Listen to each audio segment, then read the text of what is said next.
Merci d'être tous présents aujourd'hui.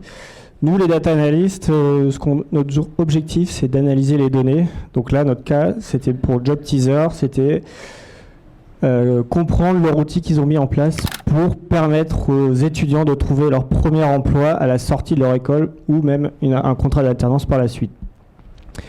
En quelques chiffres, Job Teaser, c'est plus de 370 000 étudiants, un peu moins de 6 000 offres disponibles sur notre plateforme, un peu moins de 4 000 écoles partenaires en 4 catégories, écoles d'ingénieurs, écoles de commerce, des universités et des autres écoles. Le partenariat est mondial, comme on peut le constater, mais pas mal de nos écoles se trouvent principalement en Europe. Donc, comment se répartissent les offres d'emploi? Donc 50% des offres sont destinées à une seule catégorie d'école ou 50% restants sont destinés à plusieurs catégories d'écoles. Dans le graphe suivant, on peut voir la répartition des écoles, des offres et des étudiants par type d'école. Donc en bleu foncé, ce sont les offres d'emploi, le nombre d'offres d'emploi. En bleu clair, le nombre d'écoles. En orange, c'est le nombre d'étudiants.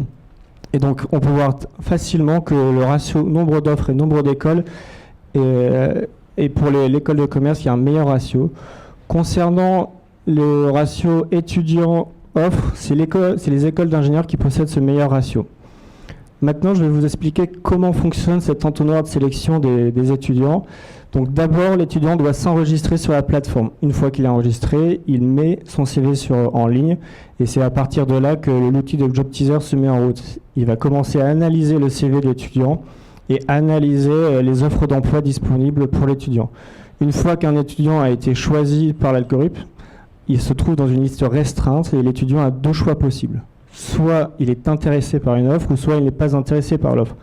Comme on peut voir, notre outil fonctionne plutôt pas mal parce que 43% des étudiants sont intéressés aux offres d'emploi que propose l'outil. Mais il y a quand même un axe d'amélioration majeur à faire. Et une fois que l'étudiant a été intéressé par l'offre, c'est les entreprises qui rentrent dans la machine. Et c'est là où l'entreprise doit choisir si un étudiant leur va ou pas. Donc là, on peut voir que 47% des entreprises qui reçoivent les candidats se sont assez satisfaits des étudiants qu'on leur propose, mais pareil, il faut améliorer ceci. Ensuite, on a analysé l'algorithme pour savoir s'il y a une meilleure disparité entre les types d'écoles. On peut voir que les étudiants sont globalement intéressés, c'est homogène entre les 4 types d'écoles, écoles de commerce, ingénieurs, hautes écoles, universités.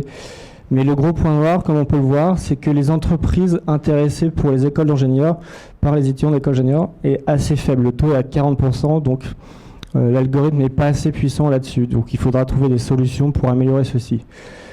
Par la suite, on voit une certaine saisonnalité du processus de recrutement. D'abord, les étudiants s'enregistrent en septembre-octobre sur la plateforme.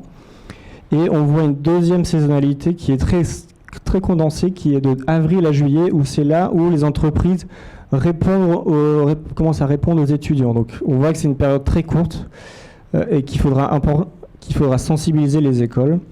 Ensuite, on voit une deuxième courbe qui est particulièrement majeure, c'est les étudiants qui sont déclinés automatiquement au niveau des offres d'emploi. En effet, au bout de 72 heures, quand un étudiant ne répond pas à une offre d'emploi, il est décidé non intéressé. Donc là, il faudra trouver une optimisation là-dessus. À partir de l'ensemble des outils qu'on a, de l'ensemble de la base de données, on est capable de créer un tableau de bord spécifique à chaque école. Donc aussi, l'école sélectionnée, c'est une école de commerce où l'école peut voir facilement le nombre de CV chargés sur notre plateforme, le nombre d'étudiants inscrits et le nombre d'étudiants actifs sur la plateforme. Et dans un second temps, c'est les jauges de performance de l'école par rapport à ses confrères. Donc elle pourra se comparer à ses écoles confrères. Donc ici, si on choisit notre école, ou si tu n'as pas envie, pour vous montrer que l'outil est interactif, on voit que ici c'est une université où le taux de réponse des étudiants est assez fort par rapport à la moyenne, mais globalement l'outil ne marche pas du tout avec ce type d'école et globalement les entreprises ne sont pas très intéressées aux candidats qu'on leur propose. Ensuite, il y a un dernier suivi qui est propre à l'école pour avoir ensuite ses étudiants pour savoir tout au long de l'année scolaire s'il répond ou pas des offres, si on peut voir actif ou pas. Donc en conclusion, on peut voir qu'il y a 2 pistes d'amélioration. C'est au niveau de notre outil. Comme on peut voir que les étudiants sont globalement intéressés à 43% et pareil des entreprises, il faut proposer des solutions pour améliorer ça. Donc une des solutions, c'est de demander aux étudiants de pourquoi ils ne sont pas intéressés à l'offre d'emploi. À partir de là, on pourrait proposer une meilleure offre par la suite, de mieux le rediriger et faire exactement la même chose pour les entreprises. Et en fonction des réponses, on pourra analyser ces données pour améliorer notre base de données, améliorer notre algorithme pour avoir un outil de plus en plus performant. Et enfin, c'est au niveau des retours de 72 heures lorsqu'un étudiant ne répond pas à une offre, peut-être décaler de 72 à 96 heures avec un petit email de relance intermédiaire qui lui permettra de répondre à une offre, sinon il aura perdu cette chance de saisir cette opportunité pour cette entreprise. Voilà nos conclusions. Merci de m'avoir écouté.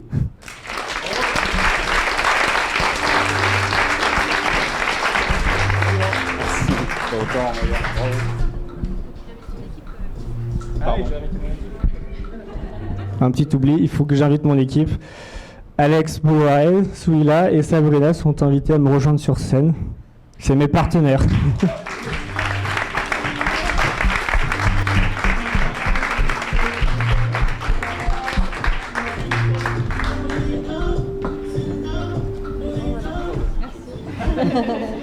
Merci. Donc, merci pour ces 9 semaines très intenses et avec une équipe très bienveillante et des camarades au top. Merci.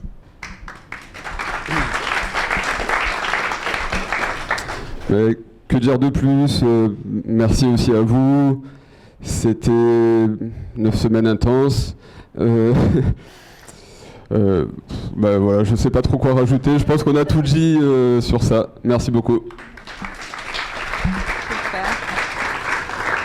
Moi, je tiens à remercier le Wagon. C'était une expérience très enrichissante. Et je tiens à remercier énormément Mayouen. Tu as été vraiment à l'écoute, très disponible. Je te remercie ainsi que tous mes camarades et tous les profs. Merci beaucoup.